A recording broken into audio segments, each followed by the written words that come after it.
रूसी राष्ट्रपति Vladimir Putin ने यूक्रेन के हिस्सों को रूस में शामिल करने संबंधी संधियों पर शुक्रवार को हस्ताक्षर किए, जिसके बाद कई महीनों से जारी युद्ध में तनाव और बढ़ गया। इसके साथ ही पुतिन ने पश्चिम पर शत्रुता को बढ़ावा देने का आरोप लगाया है। उनके मुताबिक पश्चिमी देशों की रूस को उपनिवेश और गुलामों की भीड़ में बदलने की योजना है।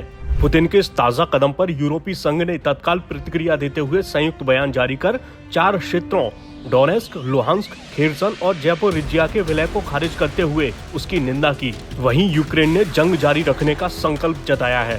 उधर पुतिन ने कहा कि उपलब्ध साधनों का इस्तेमाल कर नए शामिल किए गए इलाकों की रक्षा की जाएगी। उन्होंने यूक्रेन से शांति वार्ता के लिए बैठने की बात भी कही, लेकिन तुरंत ही आगाह किया कि रूस में शामिल किए गए यूक्रेनी इलाकों को वापस लिए जाने पर वो चर्चा नहीं करेंगे।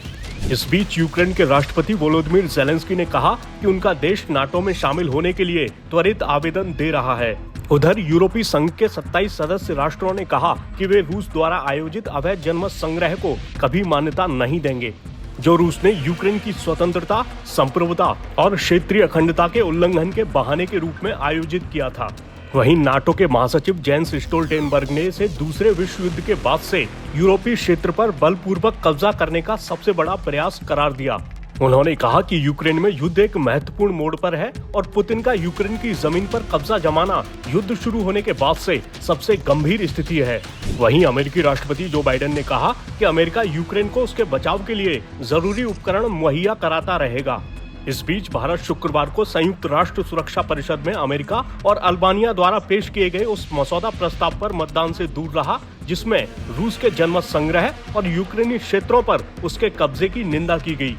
इस प्रस्ताव में मांग की गई थी कि रूस यूक्रेन से अपने बलों को तत्काल वापस बुलाए। परिषद के 15 देशों को इस प्रस्ताव पर मतदान करना था, लेकिन रूस ने इसके खिलाफ वीटो का इस्तेमाल किया, जिसके कारण प्रस्ताव पारित नहीं हो सका। इस प्रस्ताव के समर्थन में 10 देशों ने मतदान किया और 4 देश मतदान में शामिल नहीं हुए।